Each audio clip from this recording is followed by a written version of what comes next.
할렐루야. 오늘 본문 이 에베소서는 우리가 알고 있듯이 로마 옥중에서 바울 사도가 감옥에 수감되어 있으면서 에베소 교인들에게 쓴 목회 서신이요 또 편지입니다. 그래서 보통 옥중 서신이라 이렇게 부릅니다.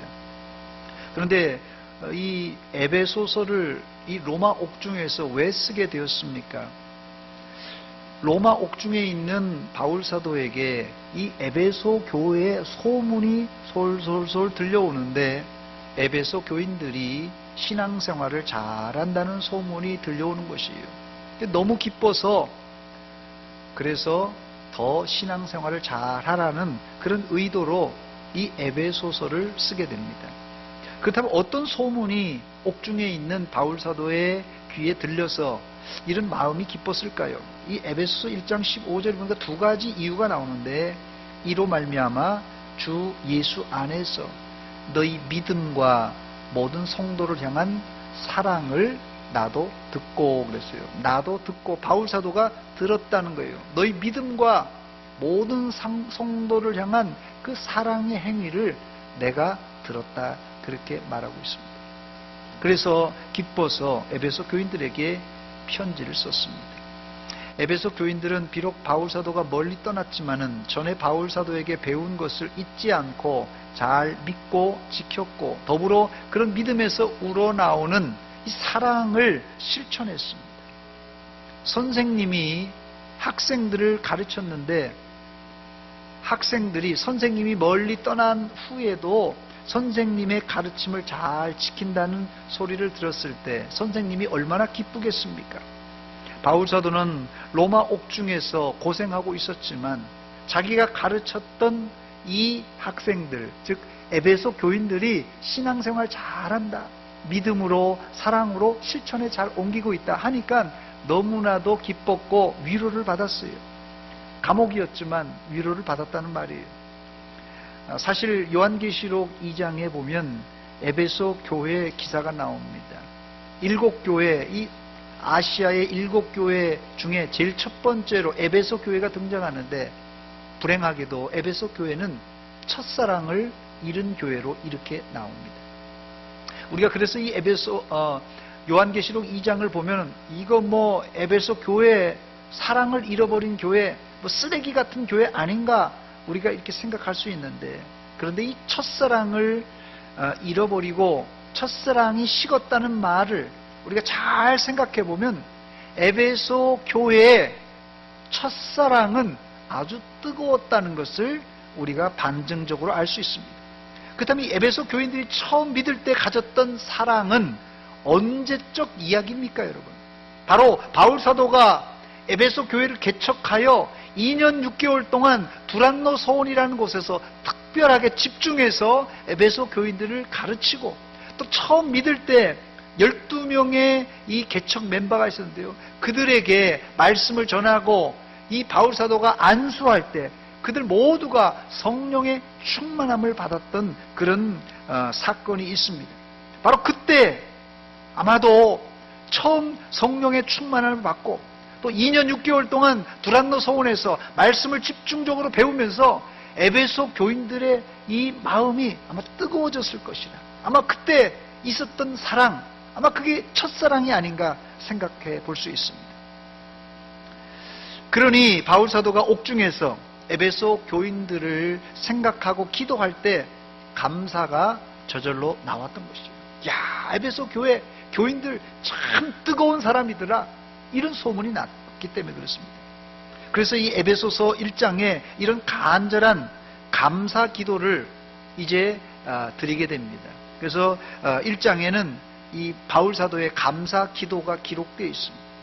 뭐 1장에 하나님께 기도를 했으면 됐지. 또 이 3장에 와서 또 무슨 기도를 또 반복해서 하는 것입니까? 여러분 들어보셨습니까? 달리는 말에 뭐요?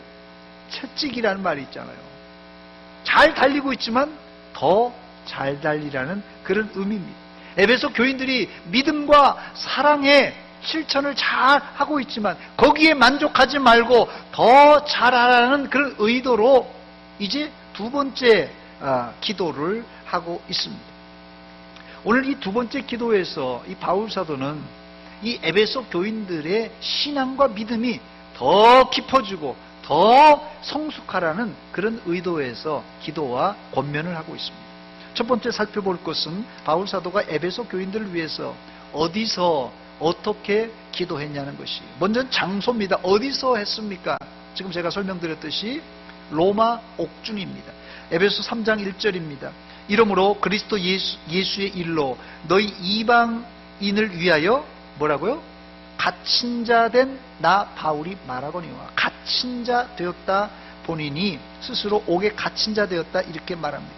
제가 지난 성지 순례 때 로마를 방문하여서 바울 사도가 실제 투옥했을 것이라고 추정되는 곳, 감옥을 두 군데를 갔다 왔습니다.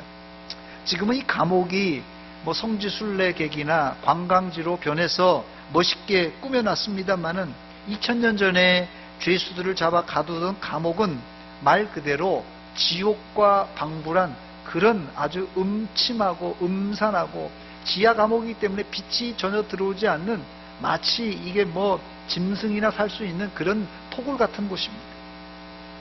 제가 사진을 준비했습니다. 한번 보여주시기 바랍니다. 예, 저거 제가 직접 스마트폰으로 찍은 건데요. 저기 보면은 동그란 개가 있죠. 이 동그란 데가 뭐냐면 구멍입니다.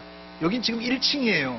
저 밑에가 진짜, 저게 감옥이 아니라 저 밑에가 진짜 감옥인데, 붙들어 와가지고 발로 뻥 차면요, 저기 죄수들은 떨어지는 겁니다. 상당히 높아요. 뭐 죄수가 부러지든 뭐 다치든 그 상관없습니다. 로마 군병들이 무자비하게 그냥 꽁꽁 묶어라서 그냥 발로 차버리면 저 구멍에 들어가면요, 그 구멍이 그 밑에 그 밑에를 이렇게 관광을 위해서 이렇게 내려가게 해놨는데 굉장히 높습니다. 그러니 이게 사람이 어떻게 되겠어요? 저기서 떨어졌으니, 그 구멍에 떨어졌으니 뭐 죄수들은 인권이라는 건 뭐 생각할 수도 없는 상태입니다. 또 사진 한 장 보여주시기 바랍니다. 예, 저거는 이제 죽기 직전에 2차 감옥에 갇혔을 때 저 사진입니다. 뭐 저것도 좀 예쁘게 좀 꾸며놓은 것 같아요. 관광지라서. 예, 됐습니다. 저런 감옥에서 지금 기도하고 있습니다. 두 번째, 이 바울 사도는 여기서 이 감옥에서 어떤 자세로 기도했습니까? 본문 14, 15절에 잘 나와 있는데, 이러므로 내가 하늘과 땅에 있는 각 족속에게 이름을 주신 아버지 앞에 어떻게 기도한다고요? 무릎을 꿇고 기도하노니, 비노니 그랬어요. 지금 이 지하 감옥의 바닥은 보통 흙과 또 자갈로, 이렇게 돌멩이로 이렇게 되어 있습니다. 그런데 바울 사도는 바로 그런 곳에서 어떻게 해요? 무릎을 꿇고 기도했다는 것입니다. 당시 바울 사도의 나이가 한 60 정도 되었습니다. 지금이야 60세가 뭐 청년이라고 뭐 말하지만 당시 사람들의 평균 연령이요 40세, 50세입니다. 뭐 환갑 지난 사람도 별로 찾아볼 수 없어요. 뭐 50대가 되면 뭐 죽을 준비할 정도로 예전에는 평균 수명이 50세도 안 됐었습니다. 그러니 60세의 나이는 상당히 고령이었던 것입니다. 그런데 그런 나이에 바울 사도는 지하 감옥 맨 바닥에 무릎을 꿇고 기도를 했어요. 저는 이 맨바닥에 무릎을 꿇고 기도했다는 말이 제 가슴에 찡하게 와 닿았습니다. 저는 이 말씀을 묵상하면서 나도 성도들을 위해서 뭐 지하 감옥은 아니더라도 새벽마다 밤마다 내가 무릎을 꿇고 기도해야 되겠구나, 그런 각오를 해보았습니다. 뭐 지금은 이 교회에 마룻바닥이 있는 교회가 별로 없습니다만은 과거 한국 교회 대부분이 뭐 새벽 기도회나 뭐 저녁 기도회 같은 데는 이 마룻바닥이 있어서 이 마루에 무릎을 꿇고 기도를 많이 했습니다. 가장 겸손한 자세로 기도하는 게 이 무릎을 꿇고 기도하는 자세입니다. 두 번째, 기도는 자세도 중요하지만 더 중요한 것이 뭡니까? 내용입니다. 내용. 바울 사도는 에베소 교인들을 위해서 무슨 간구를 했습니까? 무엇을 간구했습니까? 그 여러 가지가 있는데요, 제가 몇 가지 나눠봤습니다. 첫 번째로 간구의 제목이 속사람이 강건하기를 기도했습니다. 본문 16절입니다. 우리 16절 같이 읽어보겠습니다. 시작. 그의 영광의 풍성함을 따라 그의 성령으로 말미암아 너희 속사람을 능력으로 강건하게 하시오며 아멘. 오늘 저희 교회 표와 딱 맞아떨어지는 기도 제목입니다.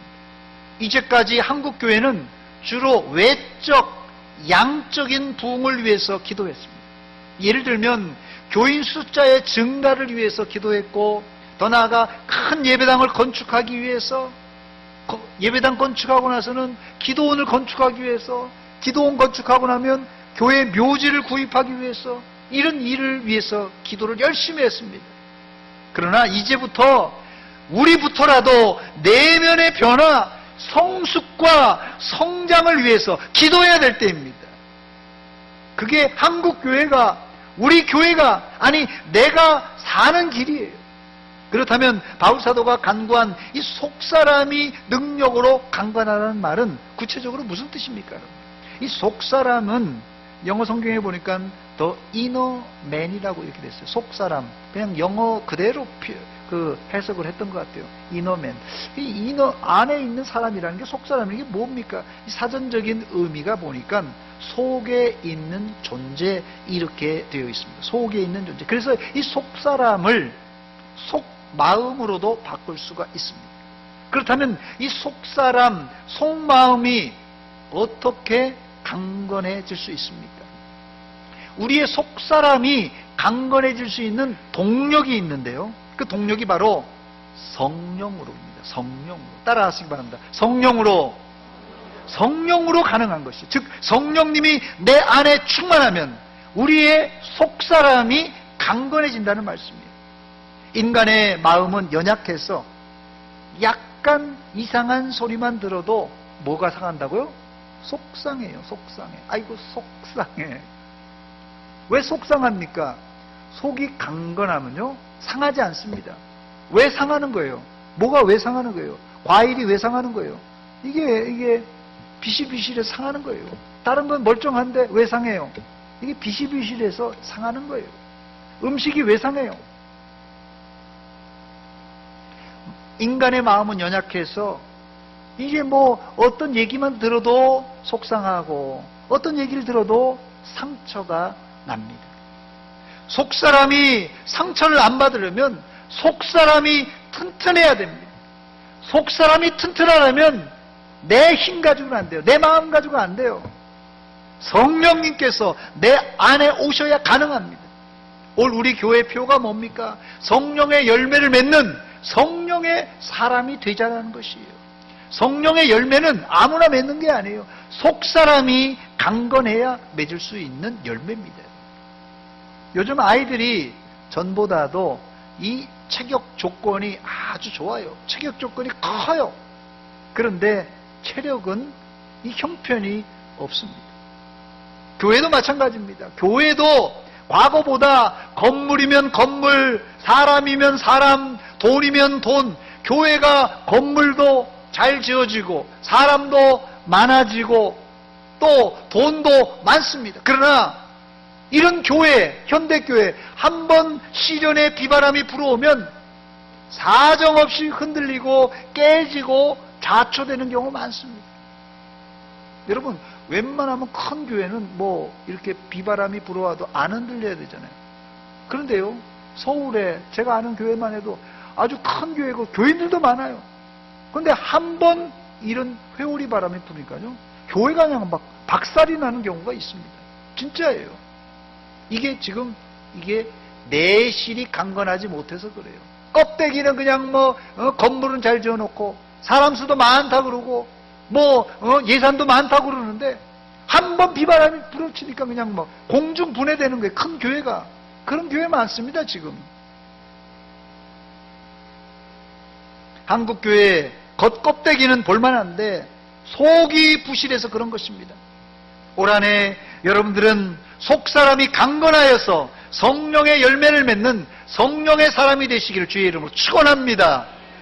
두 번째, 바울사도는 에베소 교인들의 신앙의 뿌리가 깊이 박히고 터가 더 단단하게 지기를 간구하고 있습니다. 본문 17절입니다. 우리 같이 천천히 읽겠습니다. 17절 한번 보여주세요. 시작. 믿음으로 말미암아 그리스도께서 너희 마음에 계시게 하옵시고 너희가 사랑 가운데서 뿌리가 박히고 터가 굳어져서 했습니다. 아멘. 신앙의 뿌리를 깊이 내리고 견고해지기 위해서 여기 전제되는 말이 있는데, 그리스도께서 너희 마음에 계시게 하옵시고. 그리스도께서 너희 마음에 계셔야지 된다는 것이에요. 우리의 신앙의 뿌리를 깊이 내리려면, 우리의 신앙의 터가 견고해지려면 그리스도께서 우리 마음에 계시게 하시옵고 그랬어요. 이 의미가 뭡니까? 예수님께서 각자 성도들의 마음에 자리를 잡고 좌정하여 계신다는 뜻이 그리스도께서 너희 안에 있다는 뜻이에요. 예수님이 우리 안에 내 안에 왕자에 앉아 계시면 자동적으로 우리의 신앙의 뿌리가 깊어지고 견고해진다는 말입니다. 나무가 뿌리를 잘 내렸는가 안 내렸는가는 평소에는 모릅니다. 이 태풍이, 비바람이 한번 불어봐야 알 수 있습니다. 태풍이 지나가고 난 후에 이 숲속에, 이 보문산이나 숲속에 가보면 상당히 큰 나무들도 넘어지는 것을 알 수 있습니다. 겉으로는 위로 잘 뻗어 있고 뿌리도 잘 박힌 듯 보이지만은 실제로 뿌리가 깊지 않아서 태풍에 넘어진 것입니다.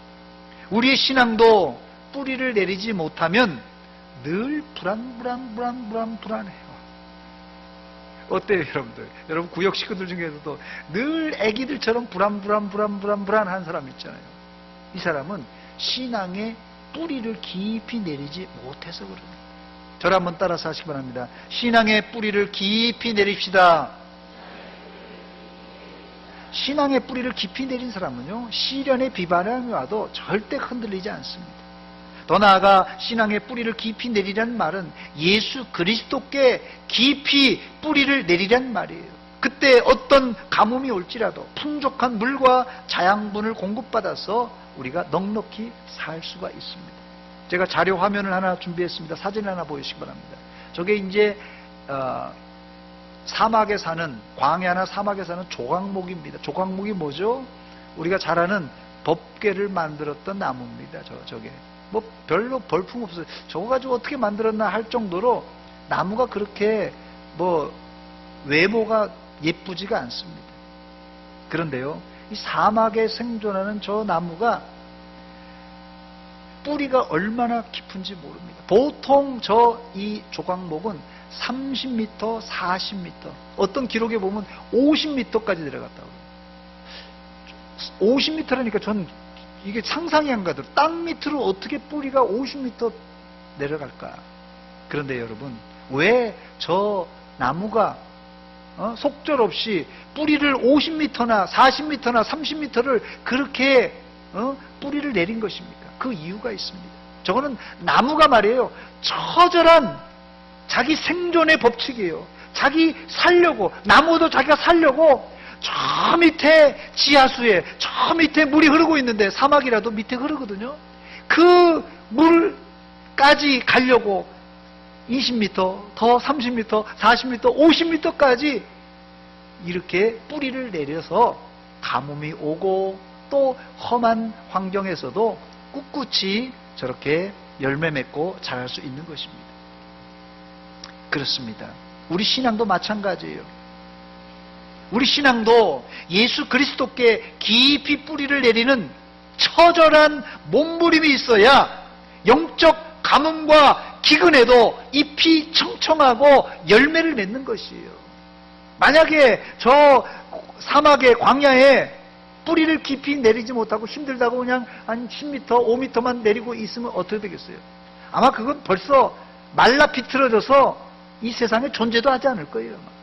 오늘 여러분들 뿌리를 예수 그리스도께 10m, 20m, 30m, 50m 끝까지 내려서 예수님에게 들어붙어 있어야 됩니다. 그때 우리가 영양과 물을 공급받을 수 있습니다.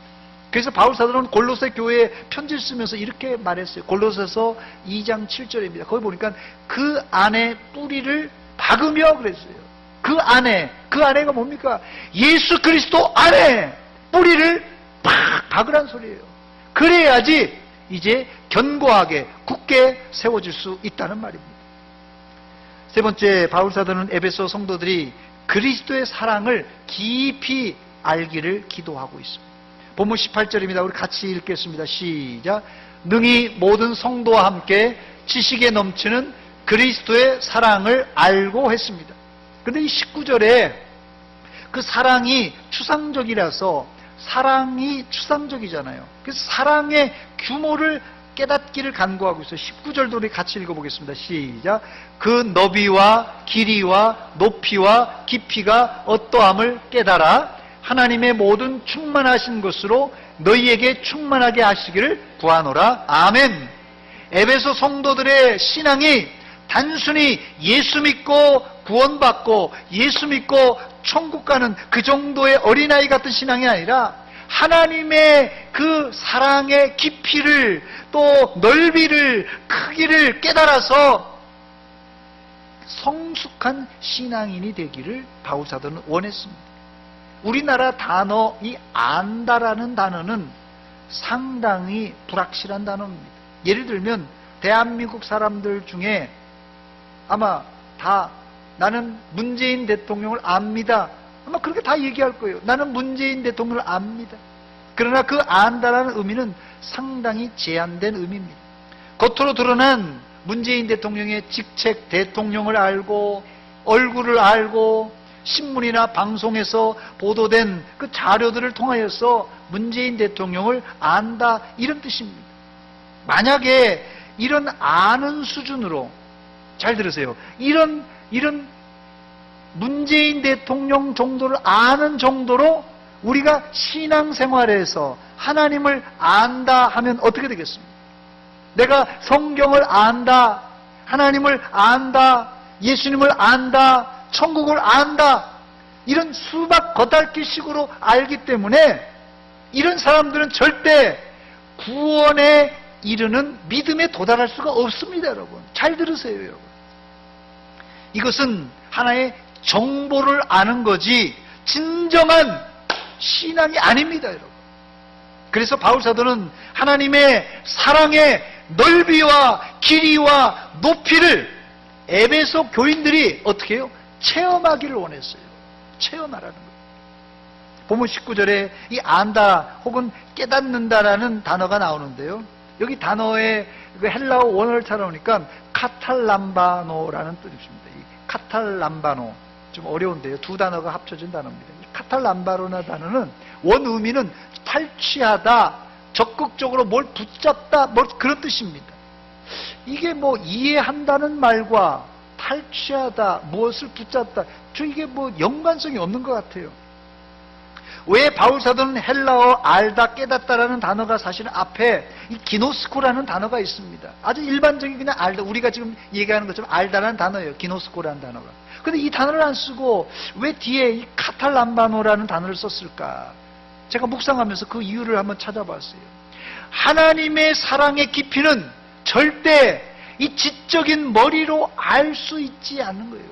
그냥 하나님 안다, 그냥 안다는 그 기노스코라는 단어로 쓸 수 없습니다. 하나님의 사랑이 추상적인 의미지만 어떻게 해요? 이 카탈람바노라는 뜻은 물체를 꽉 붙잡는, 이 체험적으로 이 하나님의 사랑을, 하나님을 느낄 수 있어야 비로소 그 하나님을 안다 혹은 그 하나님의 사랑을 안다고 말할 수 있습니다. 여러분, 이제부터 여러분의 신앙을 그냥 뭐 뜬구름 잡는 식으로 그냥 하나님 알아, 난 그냥 뭐 아이고 구원도 알아, 천국도 알아, 아이고 그냥 얘기하지 마세요. 이렇게 신앙생활은 안 됩니다. 확실하게 지금 여기서 말하는 것처럼 안다라는 것은 체험적으로 내가 아는 그런 확실한 진리를 붙잡으시기를 주의 이름으로 축원합니다. 그래서 기독교를 뭐라 그러냐면요, 체험의 종교라고 말하는 이유가 여기 있습니다. 그 다음 네 번째, 바울사도는 에베소 성도들이 충만한 신앙이 되기를 간구했어요. 충만한 신앙, 충만한 신앙. 본문 19절 하반절입니다. 하나님의 모든 충만하신 것으로 너희에게 충만하게 하시기를 구하노라. 하나님의 모든 충만하신 것으로 너희에게 충만하게 하시기를 구하노라 했어요. 여러분 여기 보니까 충만이 2번이나 반복되어 있는데 보통 충만이 아닙니다. 어떤 충만입니까? 바울 사도는 에베소 성도들이 하나님의 모든 충만하신 것으로 충만하기를 간구하고 있어요.